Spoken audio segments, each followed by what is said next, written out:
Welcome to the Bidders Conference for the Round 2 Notice Inviting Applications for the Performance Partnership Pilots for Disconnected Youth, or P3. We are excited that you are interested in P3 and able to join this webinar. My name is Michelle Boyd, and I work for the U.S. Department of Health and Human Services, and I will be moderating today's webinar.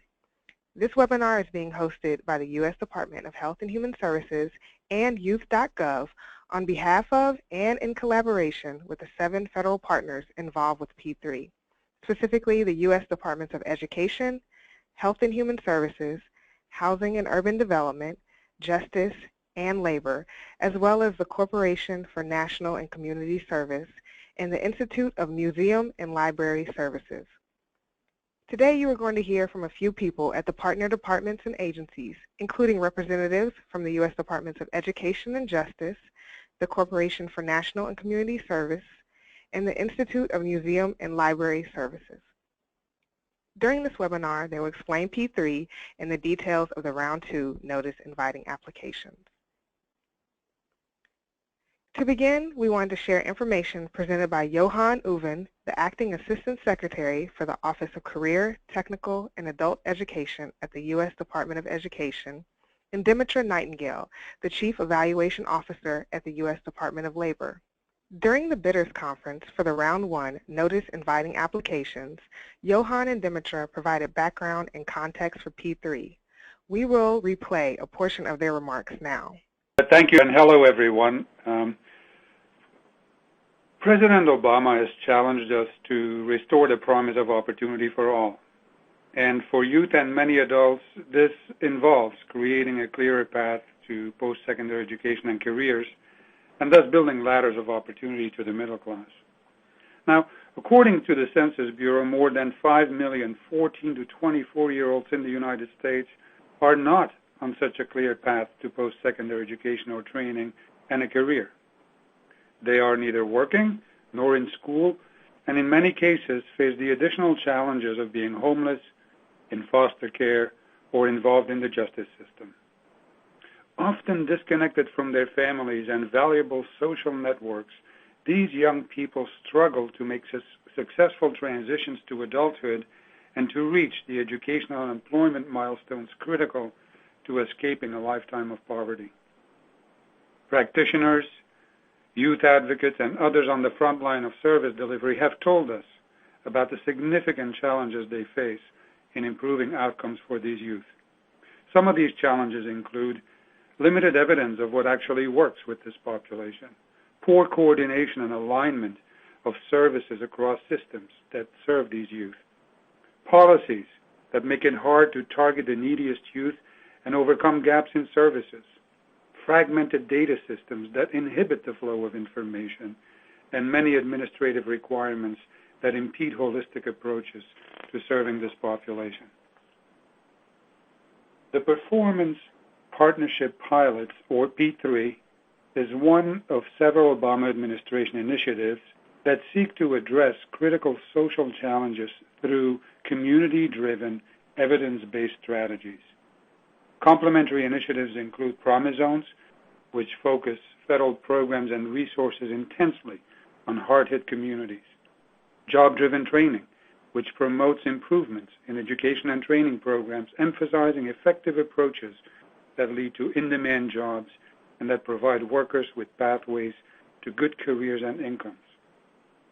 Federal innovation funds, including the Social Innovation Fund, the Workforce Innovation Fund, and the Investing in Innovation Fund, all of which support projects that use and build evidence about how to effectively improve skills of at-risk youth.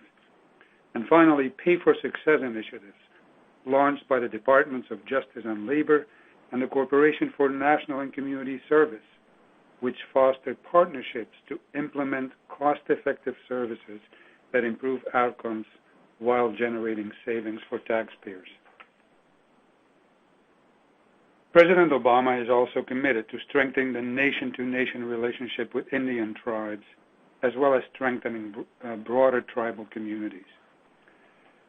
And with this as background, it is now my pleasure to turn it over to Dimitra Nightingale, Chief Evaluation Officer at the Department of Labor, who will address the opportunity P3 represents from an evidence development perspective.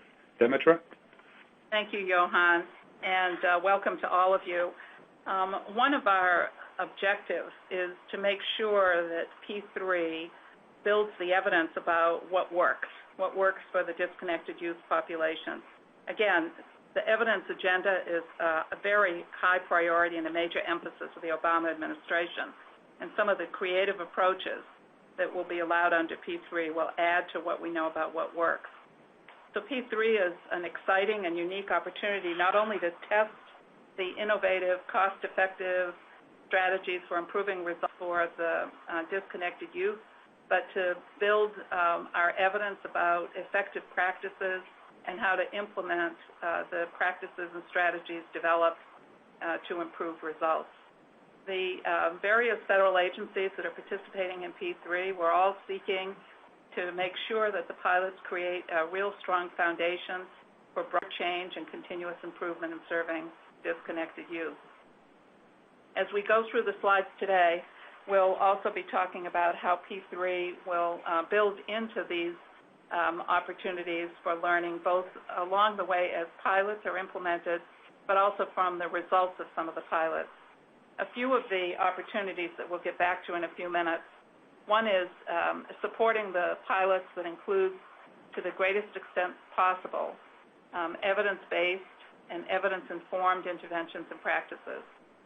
Also, we'll have an emphasis on the grantees and applicants' data capacity, such as their ability to collect data, to analyze data, and use data for decision-making, for learning, and for continuous improvement.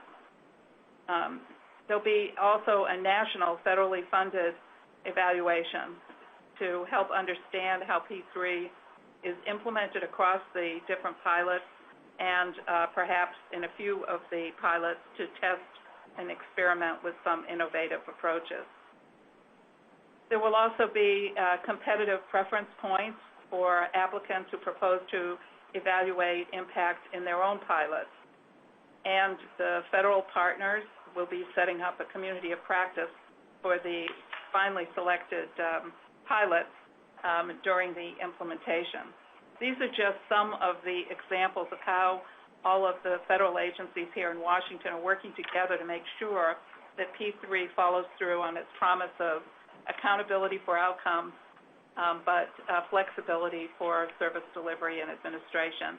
And we want to create an environment where federal, state, and local, tribal, and nonprofit organizations are learning together and building the evidence about how we can best serve our young people. We hope the background and context provided by Johan and Demetra was helpful for those who are both familiar with and new to P3. Now that we have covered those points, we wanted to go over the remaining topics for today's discussion.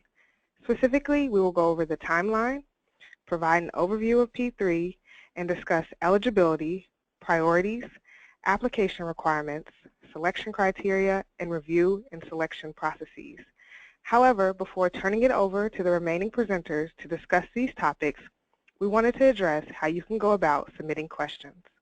While registering for the webinar, you are able to submit questions about P3 or the current notice inviting applications. We have posted responses to frequently asked questions, or FAQs, on youth.gov/P3. And when possible, we have included a reference to the relevant FAQ on the presentation slides. If there are remaining questions, we encourage you to email us at disconnectedyouth@ed.gov so that we can provide answers as appropriate. Additional information may be made available at a subsequent date depending on the questions we receive. You will be able to find any new information on youth.gov/P3. To cover the remaining topics, we're going to hear from Sanzana Dean, Terry DeVoe, and Chandrea Leonard. First, we will turn it over to Sanzana Dean from the U.S. Department of Justice to provide the timeline and overview of P3. Thank you. Hello, I'm Sanzana Dean, a Senior Policy Advisor with the U.S. Department of Justice, Office of Juvenile Justice and Delinquency Prevention within the Office of Justice Program. As you may be aware, the P3 Round 2 Notice Inviting Applications was released on Tuesday, April 26th. The deadline for the optional Notice of Intent to Apply is Thursday, May 26, 2016, and the deadline for submitting applications is Monday, June 27, 2016. We hope you all have had a chance to review the current Notice Inviting Applications, since it provides detailed information about what we will briefly describe today. As you heard at the beginning of the webinar, the purpose of P3 is to allow state, local, and tribal governments, in collaboration with their community partners, to test innovative and outcome-focused strategies to improve outcomes for disconnected youth. Specifically, pilots will do this by using new flexibility to blend existing federal funds from at least 2 youth-serving programs and to seek waivers of program requirements from the programs that are involved. We can designate up to 10 pilots in the Round 2 competition. The term disconnected youth has been defined a number of different ways. Congress gave us a specific definition for the purposes of P3. For P3, disconnected youth includes individuals who are between the ages of 14 and 24, who are low income and either homeless, in foster care, involved in the juvenile justice system, unemployed, or not enrolled in or at risk of dropping out of an educational institution. Through P3, we are striving to improve outcomes for disconnected youth. According to the P3 statute, improving outcomes for disconnected youth means to increase the rate at which disconnected youth achieve success in meeting educational, employment, or other key goals. One of the ways that P3 can support better outcomes is by enabling pilots to blend together funds from different youth-serving programs. Blending funds means that multiple funding streams or portions of multiple funding streams can be merged together into one pot. Funds that are blended lose the identity that was associated with their specific original award. Instead, those blended funds together are subject to a single set of reporting and other requirements. The requirements for the blended funds will still be consistent with the underlying purposes of the original funding streams, even with the flexibility that may be offered. For Round 2, applicants can propose to use funds from the partner agencies that were appropriated by Congress in fiscal years 2015 and 2016. However, only fiscal year 2016 funds from the U.S. Department of Justice's Office of Justice Programs are eligible to be blended as part of Round 2 pilots. To further explain, Round 2 applicants may not propose to blend or request any waiver of program requirements associated with fiscal year 2015 funds from the Department of Justice's Office of Justice Programs in Round 2 pilots. However, they may propose to braid those funds in this round of pilots. Round 2 applicants may include by blending, braiding, or requesting associated waivers of program requirements fiscal year 2016 funds from the Department of Justice's Office of Justice Programs. And while the U.S. Department of Housing and Urban Development funds cannot be included in Round 2 pilots, they are eligible to be a part of the upcoming Round 3 pilot.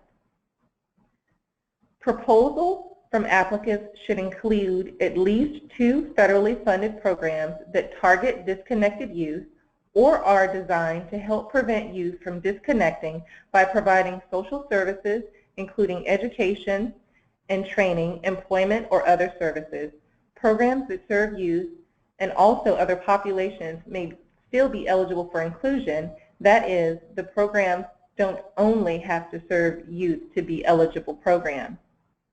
Of the programs that an applicant proposes to include in a pilot, at least one must be administered either completely or in part by a state, local, or tribal government. For P3, waivers are an important tool to help achieve outcomes by gaining flexibility. P3 includes broad waiver authority that allows the heads of participating federal agencies to waive anything that they can already waive under their existing authority, and also to waive any statutory or regulatory or administrative requirements that are not otherwise authorized to waive, but in keeping with important safeguards. These safeguards include that waivers have to be 1, consistent with the statutory purposes of their relevant federal program, 2, necessary to achieve the pilot's outcomes, but no broader in scope than is necessary, and 3, able to result in either efficiencies by simplifying reporting burdens or reducing administrative barriers, or increased ability of individuals to obtain access to services that are provided under the relevant program. And then, as additional safeguards, agencies cannot waive any requirements related to non-discrimination, the wage and labor standards, or to allocations of funds to state and sub-state levels, meaning that the processes for distributing funds to state and below the state level cannot be changed. In addition, federal agencies have to make determinations to ensure that individual eligibility and vulnerable populations are protected. In order to provide guidance on these determinations, the agencies have developed some responses to frequently asked questions, which can be found at youth.gov/P3. For instance, Section C of the Frequently Asked Questions addresses the use of waivers. This information may be helpful in describing how applicants can make sure that their proposals are consistent with these requirements. In general, the P3 program is designed to promote outcomes through a more flexible use of existing federal funding that already goes to communities. To help facilitate the initial implementation of P3 pilot activities, the federal agencies are awarding startup funding in this competition. Startup grants may be used to support coordination and collaboration among a range of state, local, and tribal agencies and other partners involved in the implementation process. Potential uses include planning, governance, technical assistance, evaluation, data collection, capacity building, and coordination activities. Up to 10 grants will be awarded for up to $350,000 each. The statute also requires that each selected pilot be governed by a performance agreement between a lead federal agency and the respective representatives of all of the participating state, local, or tribal governments. This could include multiple bureaus within a larger state, local, or tribal department coming together, multiple departments at a single level of government, or multiple agencies from across different levels of government that would all be included in the performance agreement and participate in the pilot activities. The application package discusses all of the specific elements that are required for a performance agreement, but some examples of what needs to be included are the federal funds and the programs that will be involved in the pilot, the population to be served, and the outcomes to be achieved. This includes our discussion of the timeline and overview. Thank you. Thank you, Sanzana. We will now turn it over to Terry DeVoe to describe eligibility and priorities for the current competition. Thank you. I'm a Senior Program Officer at the Institute of Museum and Library Services. While the pilots can include many partners, there does need to be a single lead applicant. The lead applicant must be a state, local, or tribal government entity represented by the head of that entity. In addition to formally submitting the application, the official representative of the lead applicant will serve as the primary official who is responsible for the pilot project if selected. Although a nonprofit organization may not serve as the lead applicant or the fiscal agent of the pilot implementation, it may still play a very significant role in the design and governance of a pilot. In addition to who are eligible applicants, we often are asked, what are the programs that are eligible to be included in pilots? In general, the answer is discretionary programs, which include certain formula and competitive grants.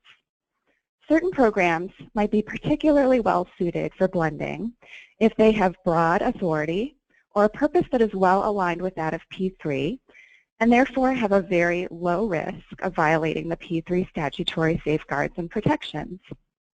On the other hand, other programs may not be appropriate for a pilot if the federal agencies determined that their inclusion would infringe on the statutory protections or that inclusion would undermine important federal policies or objectives. To assist applicants, in the application instructions posted on grants.gov, the federal agencies have identified 3 categories of risk and provided some examples of programs that fall into each category.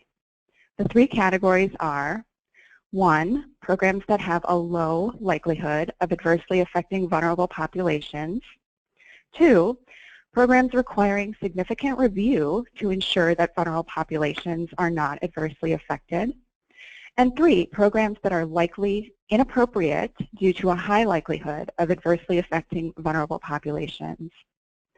These lists are not comprehensive lists of all programs that could be involved in a pilot, and applicants may consider programs that are not on the list. Please note that Round 2 applicants must propose to use some fiscal year 2015 program funds. In addition, the fiscal year 2015 and fiscal year 2016 competitive grants that have already been awarded will merit special consideration on a case-by-case basis to determine whether the scope, objectives, and target populations of the existing competitive grant award are appropriately and sufficiently aligned with and enhance the scope, objectives, and target populations of the proposed pilot. The programs that are categorically not allowed by statute to be included are mandatory entitlement programs. These include Social Security, Medicare, Medicaid, most of the foster care 4E program, and the temporary assistance for needy families. Where federal programs are not eligible or suitable for blending under P3, pilots may still consider how to braid funding streams or align them in ways that might promote more efficiency and improved outcomes. With braiding, the funding streams would maintain a separate identity and would remain subject to the requirements of each of the programs to which funds were appropriated. Now that I've discussed eligibility as it concerns applicants and programs, I am going to review priorities for the current competition. Since effective strategies for serving disconnected youth may differ across environments, the federal agencies want to test P3 authority in a variety of settings. Stakeholder input has emphasized that certain communities can face unique challenges in effectively serving disconnected youth. As a result, the current competition has the 4 absolute priorities shown here: improving outcomes for disconnected youth, doing so in rural communities, in tribal communities, and in communities that have recently experienced civil unrest.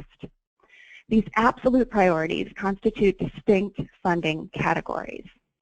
In selecting pilots, the agencies may consider high-ranking applications meeting absolute priority 2, 3, and 4 separately to ensure that there is diversity among the pilots. Absolute priority 1 applies to applicants that propose to serve youth in communities that are not identified in the other 3 absolute priorities.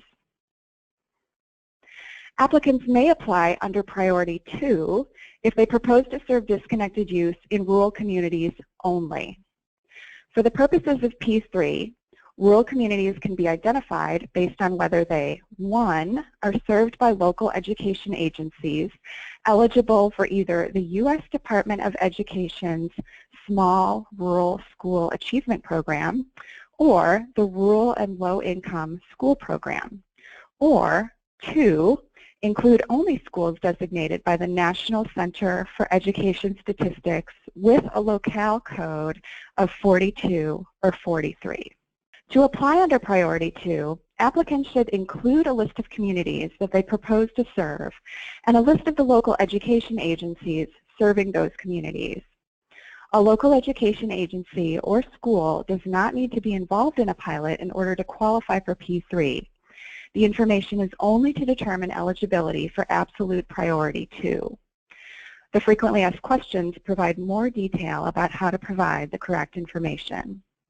Applicants may apply under absolute priority 3 if they, 1, will serve disconnected youth in one or more Indian tribes that they clearly identify, and 2, represent a partnership that includes one or more Indian tribes. New to this competition, following the authorizing language, we are also including an absolute priority for communities that have experienced recent civil unrest. To apply under Absolute Priority 4, an applicant should describe the instance or instances of civil unrest, including 1, a description of the civil unrest that occurred in the community or communities it intends to serve, and 2, the date or dates the civil unrest occurred. The current notice inviting applications does not include a definition of the term civil unrest. However, the notice identifies several examples of what might be considered civil unrest, such as large protests, or instances of civil disobedience, increases in self-directed or interpersonal violence in concentrated areas, or civic disorder prompted by a public health emergency. Now that I've reviewed the 4 absolute priorities, I want to tell you about the competitive preference priorities for this competition. These competitive preference priorities allow applicants to receive extra points for satisfying certain criteria. This competition has 4 competitive preference priorities.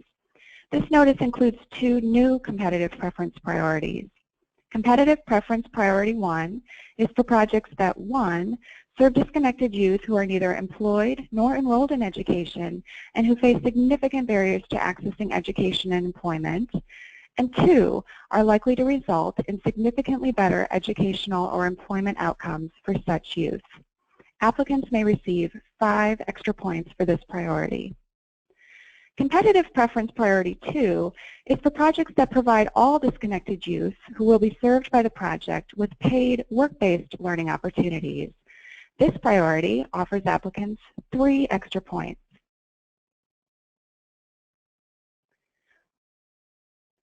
Similar to the notice from the last or round 1 competition, applicants may also receive 2 extra points under competitive preference priority number 3 if they propose projects that are designed to serve and coordinate with a federally designated promise zone. Applicants must provide a HUD Form 50153, Certification of Consistency with Promise Zone Goals and Implementation, that has been signed by an authorized Promise Zone official. You can visit the website listed on the slide to see a listing of Promise Zones and their lead agencies. P3 provides an important opportunity for us to build knowledge about effective ways to serve disconnected youth. Therefore, our competitive preference priorities reflect the emphasis on learning through rigorous evaluation. This round 2 notice includes a single competitive preference priority for projects that will support evaluations that use either a randomized controlled trial or quasi-experimental design. As we did in the round 1 notice, we require that the evaluator be independent of the entities involved in implementing the pilot. Applications will be evaluated based on the quality of the proposed evaluation's design, the scale of the contribution the evaluation will make to the evidence base, and the applicant's expertise in planning and conducting comparable studies. Due to the nature of this priority, we will provide additional information about what is required to qualify for the additional points. A starting place is to review the frequently asked questions, specifically Section I on evaluation. We will follow up with additional information to provide an overview of evaluation and discuss what needs to be submitted by applicants to be considered under this priority, specifically the evaluation plan and evaluation budget. We wanted to conclude this discussion on priorities by mentioning that the round 2 notice includes 2 new invitational priorities. With these priorities, we are expressing our interest in applications that will improve outcomes for particular subpopulations of disconnected youth. However, applicants that meet these priorities will not be given an absolute or competitive preference over other applicants. Invitational Priority 1 is for projects that, 1, serve disconnected youth who are homeless, and 2, are likely to result in significantly better educational or employment outcomes for such youth. Invitational Priority 2 is for projects that, 1, serve disconnected youth who are involved in the justice system, and 2, are likely to result in significantly better educational or employment outcomes for such youth. That concludes our discussion of eligibility and priorities. Thank you, Terry. We will now turn it over to Chandrea Leonard to describe application requirements and selection criteria. Thank you. Hi, my name is Chandrea Leonard, and I'm a Senior Program Officer in the Office of AmeriCorps State and National at the Corporation for National and Community Service. Based on public input, we have taken steps to improve the competition and reduce burden on applicants, including concerning the application requirements and selection criteria. Several of the application requirements from the Round 1 notice have been eliminated or streamlined in the current or Round 2 notice. Additionally, the Round 2 notice collects some of the information sought from applicants in table form in order to simplify how applicants provide these data. We also streamlined and simplified the selection criteria in the Round 2 notice to reduce burden on applicants, as well as to focus on the factors that we consider to be the most critical in the successful implementation of pilot. We will first review the application requirements for P3. Applicants should respond to the application requirements and the related selection criteria in the application narrative. The application narrative must not exceed 45 pages total using the formatted standards listed in the application instructions. The first application requirement for this competition is an executive summary. The executive summary should briefly describe the proposed pilot, the flexibilities being sought, and the interventions or systems changes that would be implemented by the applicant and its partners.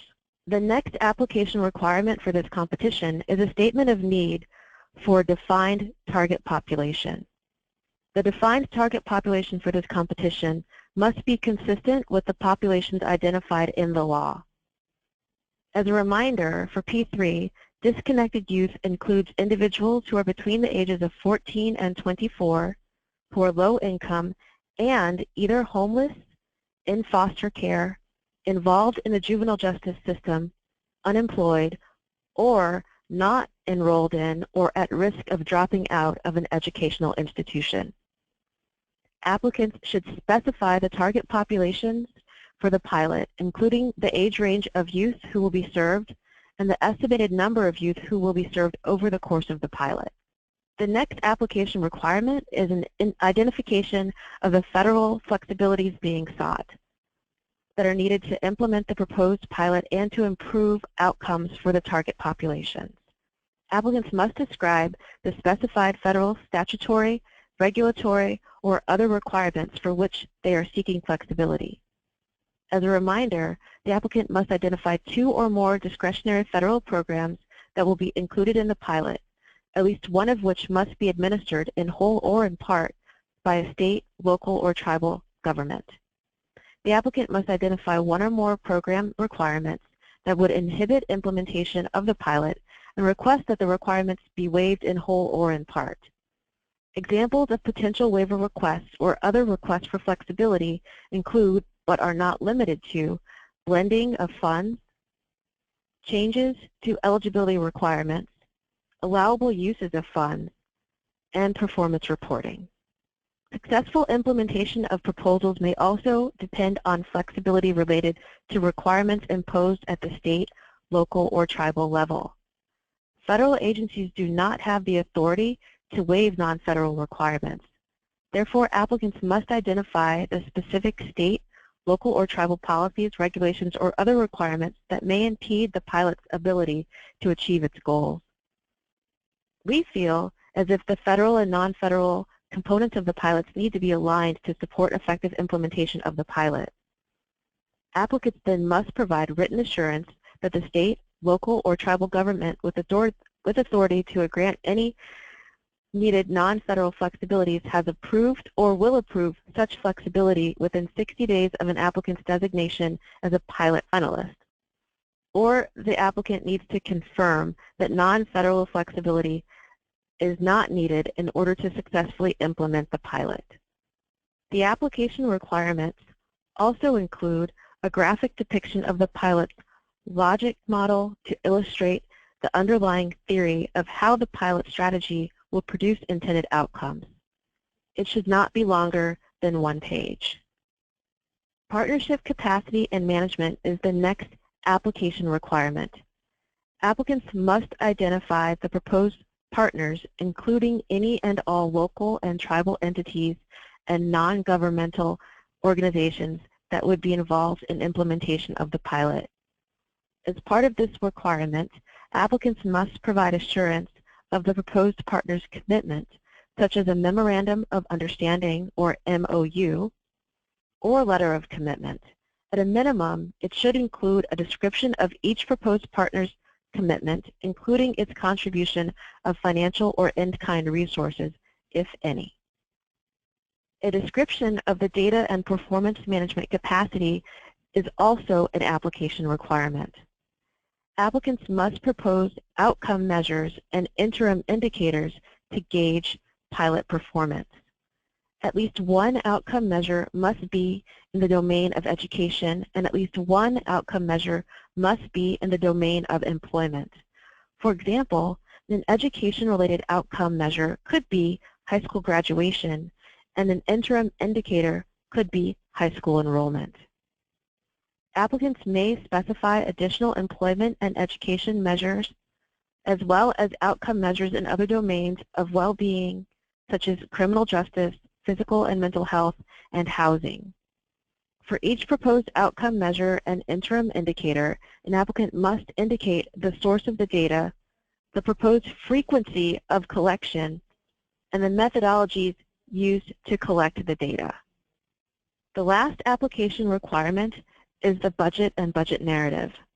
For each federal program, the applicant must provide 1. the grantee, 2. the amount of funds to be blended or braided, 3. the percentage of total program funding received by the grantee that the amount to be blended or braided represents, 4. the federal fiscal year of the award, and 5. whether the grant has already been awarded. In addition, the applicant must indicate the total amount of funds from all federal programs that would be blended or braided under the pilot. Now I will turn to the 7 selection criteria for the P3 applications, which are tied to the application requirements.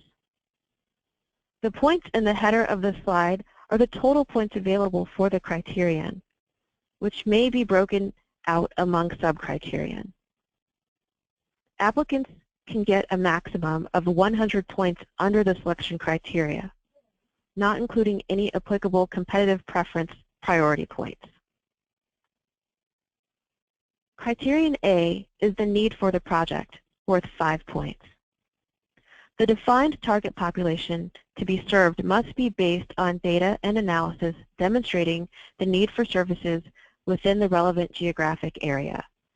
The applicant's statement of need must present data that demonstrates how the target population lags behind other groups in achieving positive outcomes and the specific risk factors for this population.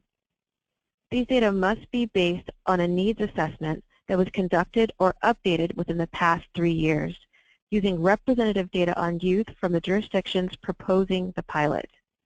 We encourage applicants to disaggregate data according to relevant demographic factors. Applicants do not need to include a copy of the needs assessment within the application packet, but must identify when the needs assessment was conducted. Reviewers will consider the magnitude of the need of the target population as evidenced by the applicant's analysis of data. Criterion B is the need for requested flexibility, including blending of funds and other waivers, which includes 2 sub-criteria, both 10 points each for a total of 20 points. Reviewers will consider 1. the strength and clarity of the applicant's justification that each of the specified federal requirements for which the applicant is seeking flexibility hinders implementation of the proposed pilot. And 2, the strength and quality of the applicant's justification of how each request for flexibility will increase efficiency or access to services and produce significantly better outcomes for the target population. Criterion C is the project design, which includes 3 sub-criteria and is worth 25 points total. Under the first sub-criterion, which is worth 10 points, reviewers will consider the strength and logic of the proposed project design in addressing the gaps and the disparities identified in the response to selection criteria A, need for project, and the barriers identified in the response to selection criteria B, need for requested flexibility.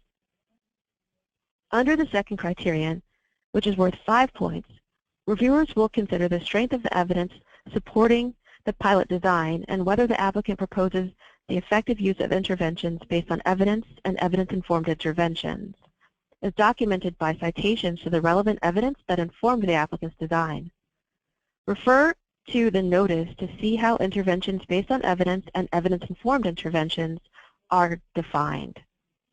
For the third and last subcriterion, which is worth 5 points, reviewers will consider the strength of the applicant's evidence that the project design, including any protections and safeguards that will be established, ensures that the consequences or impacts of the changes for current practices in serving youth through the proposed funding stream will not result in restricting the eligibility of individuals for services that, in whole or in part, are otherwise funded by these programs and are based on the best available information and will not otherwise adversely affect vulnerable populations that are the recipients of those services. Criterion D is the work plan and project management and is worth 10 points. Reviewers will consider the strength and completeness of the work plan and project management approach and their likelihood of achieving the objectives of the proposed project on time and within budget based on 1, clearly defined and appropriate responsibilities, timeliness, and milestones for accomplishing project tasks. 2, the qualifications of project personnel to ensure proper management of all project activities. And 3, how any existing or anticipated barriers to implementation will be overcome. Criterion E is partnership capacity, which has 2 subcriteria and is worth 15 points total. Input from the field has emphasized the importance of anchoring pilots in mature community partnerships that have demonstrated strong capacity to implement cross-system collaboration. Building on this input, for the first subcriterion, worth 10 points, reviewers will consider the extent to which a pilot has an effective governance structure in which 1, partners that are necessary to successfully implement the pilot are represented, and 2, partners have the necessary authority, resources, expertise, and incentives to achieve the pilot's goals and resolve unforeseen issues. This includes by demonstrating the extent to which and how participating partners have successfully collaborated to improve outcomes for disconnected youth in the past. For the second subcriterion worth 5 points, reviewers will also consider the extent to which the applicant demonstrates that its proposal was designed with input from all relevant stakeholders, including disconnected youth and other community partners. Criterion F is data and performance management capacity, which has 3 subcriterion and is worth 25 points total. For the first subcriterion, which is worth 10 points, reviewers will consider the applicant's capacity to collect, analyze, and use data for decision-making, learning, continuous improvement, and accountability, and the strength of the applicant's plan to bridge any gaps in its ability to do so. This capacity involves the extent to which the applicant and partner organizations have tracked and shared data about program participants, services, and outcomes, including the execution of data sharing agreements that comport with federal, state, and other privacy laws and requirements, and will continue to do so. For the 2 remaining subcriterion, worth 10 and 5 points respectively, reviewers will consider how well the proposed outcome measures, interim indicators, and measurement methodologies specified appropriately and sufficiently gauge results achieved for the target population under the pilot, and how well the data sources specified can be appropriately accessed and used to reliably measure the proposed outcome measures and interim indicators.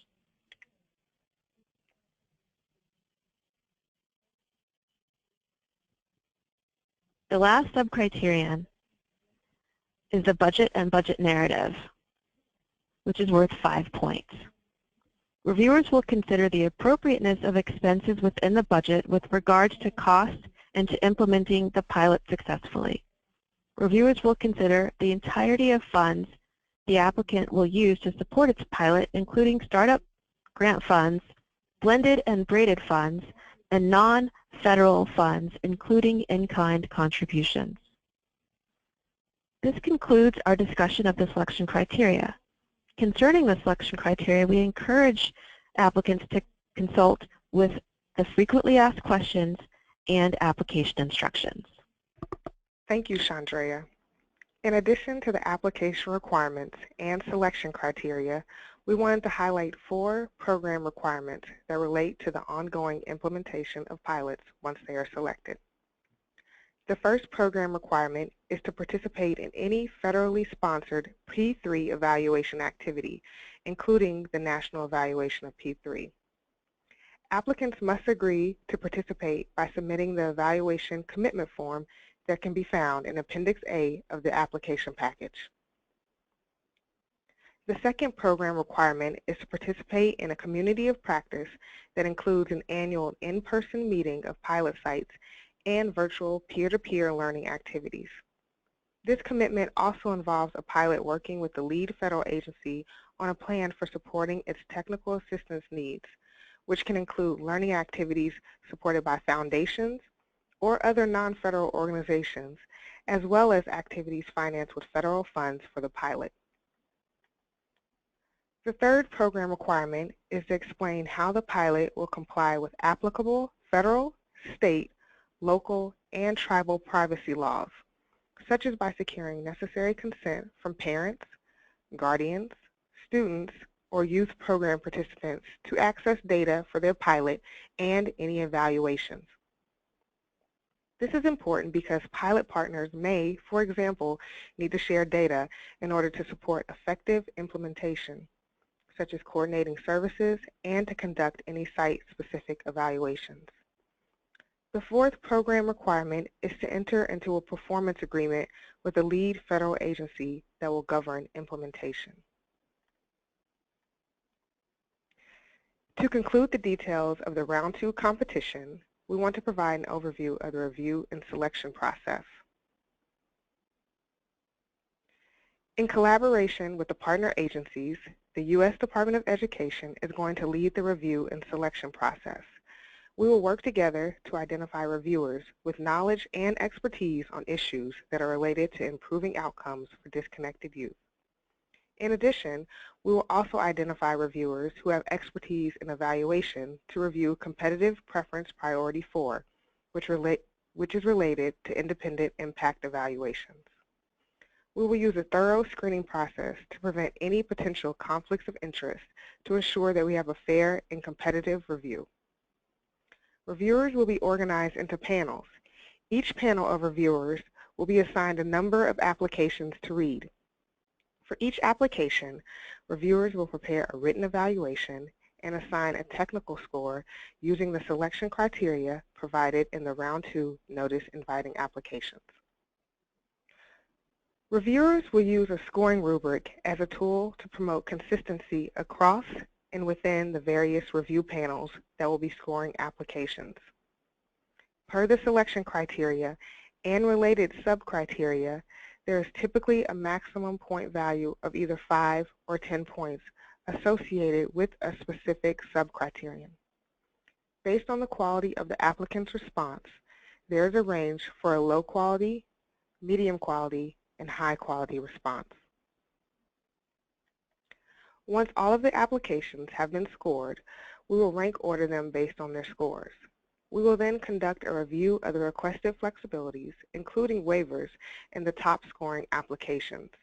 Specifically, representatives from the federal agencies that administer the programs under which flexibility in the federal requirements is being sought will evaluate whether the flexibility that is being requested meets statutory requirements for P3 and is otherwise appropriate.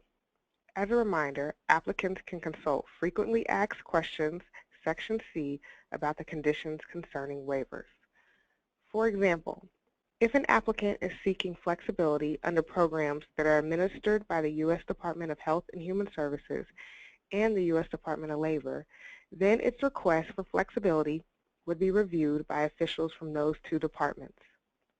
We may also ask applicants to participate in an interview during this review and selection process in order to clarify any requests for flexibility and any other aspects of proposals. Federal agency officials may recommend the selection of up to 10 projects as P3 pilots. In selecting pilots, the federal agencies may consider high-ranking applications that meet absolute priorities 2, 3, and 4 that pertain to rural communities, tribal communities, and communities that have recently experienced civil unrest, respectively. This is to support diversity among the selected pilots. We will negotiate a performance agreement with each finalist. If a performance agreement cannot be settled, then an alternative applicant may be selected as a finalist, replacing the previous finalist. In conclusion, we want to reiterate how you can go about submitting questions. While registering for the webinar, you were able to submit questions about P3 or the current notice inviting applications. We have posted responses to frequently asked questions, or FAQs, on youth.gov/P3. And when possible, we included a reference to the relevant FAQ on the presentation slides. If there are remaining questions, we encourage you to email us at disconnectedyouth@ed.gov so that we can provide answers as appropriate. Additional information may be made available at a subsequent date depending on the questions we receive. You will be able to find any new information on youth.gov/P3. In addition to visiting the program website at youth.gov/P3 for additional information, if you have any questions about the program after reviewing the application package and information on youth.gov/P3, please contact the program managers, Marilyn Fountain and Roseanne Andre. On behalf of the 7 federal agency partners, the U.S. Department of Health and Human Services and youth.gov would like to thank you for joining today's webinar. Have a great day.